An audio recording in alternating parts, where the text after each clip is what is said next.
नमस्कार, मैं हूं आपके साथ शिखा चौहान और आप देख रहे हैं इस वक्त पीआरबी। लोकसभा में बीजेपी ने आज पेश किया one nation one election bill. पहले वक्फ बोर्ड बिल और अब वन नेशन वन इलेक्शन। आखिर मोदी सरकार क्यों पकड़ रही है जेपीसी रूट? विपक्ष ने किया भारी विरोध, बीजेपी नहीं पास करा पाई ये बिल। संसद में इंडिया गठबंधन की बड़ी जीत, क्या है पूरी खबर, आइए जानते हैं विस्तार से। वैसे तो बीजेपी अपने सुनहरे वक्त में है, लेकिन फिर भी संकट के बादल बीजेपी की मुश्किलें आए दिन बढ़ाते रहते हैं। जो बीजेपी अपने पहले और दूसरे कार्यकाल में यानी कि 2014 और 19 में जो है कोई भी बिल मात्र ध्वनि मतों से ही पास करा लिया करती थी, अब सांसदों की संख्या रहने के बावजूद भी बिल पास नहीं करा पा रही है। जिसका सिर्फ एक ही कारण है कि पहले के मुकाबले, जैसा कि मैंने बताया, 2014 और 19 के मुकाबले विपक्षी सांसदों की दुगनी तादाद होना। फिर चाहे हम बात करें नजूल बिल की, वक्फ बोर्ड बिल की, ये सारे बिल या तो जेपीसी को आगे सौंप दिए गए या किसी ठंडे बक्से में डाल दिए गए।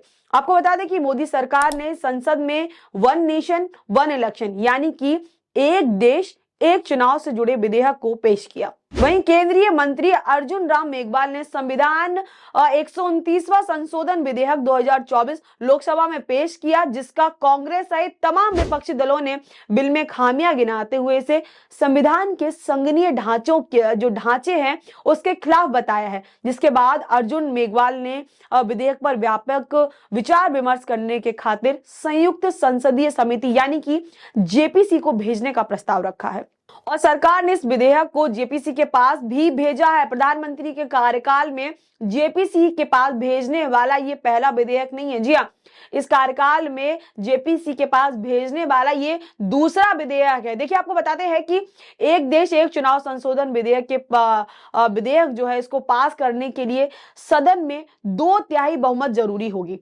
जबकि दूसरे विधेयक को सामान्य बहुमत से ही पास किया जा सकता है। केंद्र सरकार को इसके लिए संविधान में जरूरी संशोधन करने पड़ेंगे और इसके लिए उसे 2/3 बहुमत की भी जरूरत होगी। इसके बाद अगर राज्यों की सहमति की जरूरत पड़ी तो विपक्षी जो दल है, विपक्षी दलों के नेतृत्व वाले राज्य अड़चन पैदा करेंगे।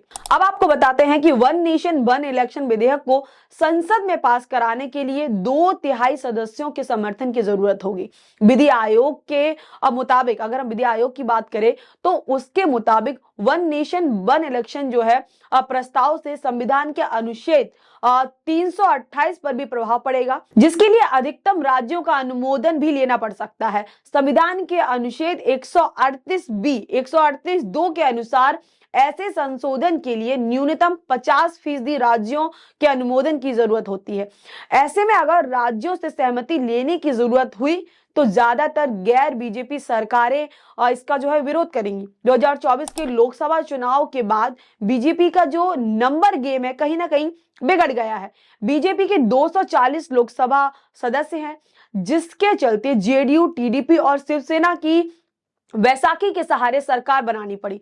लोकसभा के कुल 543 सीटों में बीजेपी के अगुवाई वाले एनडीए के पास अभी 292 सीटें हैं। 2/3 बहुमत के लिए 262 का आंकड़ा तक पहुंचना बहुत जरूरी है। वहीं राज्यसभा की बात करें तो राज्यसभा की 245 सीटों में एनडीए के पास अभी 112 सीटें हैं। वहीं 6 मनोनीत सांसदों का भी उसमें समर्थन है, जबकि विपक्ष के पास 85 सीटें हैं। 2/3 बहुमत के लिए 164 सीटों की जरूरत है।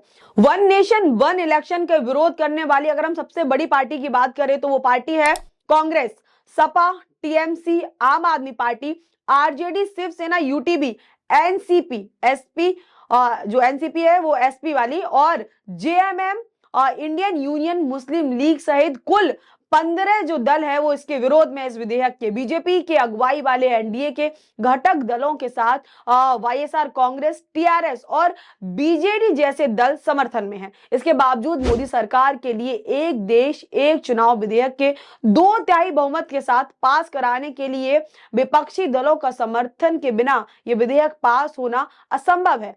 संभव ही नहीं है। वही कुछ लोगों का मानना ये भी है कि इस बिल के पास होने के बाद जो राज्य हैं, राज्यों के अपने स्थानीय मुद्दे हैं वो कहीं ना कहीं दब के रह जाएंगे, और राज्यों की जो स्थानीय पार्टी है, जो स्तरीय पार्टियां हैं वहां की, वो नाम भर की ही रह जाएंगी। चुनाव में राष्ट्रीय मुद्दा ही हावी रहेगा, जो लोकल मुद्दे हैं वो दब के रह जाएंगे। ऐसे में जो स्थानीय लोगों के अपने मसले हैं, शिक्षा हो गया, स्वास्थ्य हो गया, सड़कें हो गया, नाला हो गया, स्कूल हो गए, कॉलेजेस हो गए, ऐसे जमीनी मुद्दे कहीं ना कहीं जो है धरे के धरे रह जाएंगे। और चुनाव के जो असली मुद्दे हैं वो राष्ट्रीय स्तर पे जो मुद्दे हैं उन्हीं को लेकर जो है चुनाव होंगे। जो लोकल मुद्दे हैं, जो स्टेट के मुद्दे हैं, जो गांव गली के मुद्दे हैं, उन्हें कहीं ना कहीं वो मुद्दे दब के रह जाएंगे। अगर one nation one election bill जो है पास होता है तो आपकी क्या राय है इस पूरे मुद्दे पे, हमें कमेंट सेक्शन में जरूर बताइएगा। इस खबर में बस इतना ही। ऐसी तमाम खबरों के लिए जुड़े रहिए हमारे साथ और देखते रहिए PRB। तब तक के लिए मुझे दीजिए इजाजत। बहुत बहुत धन्यवाद।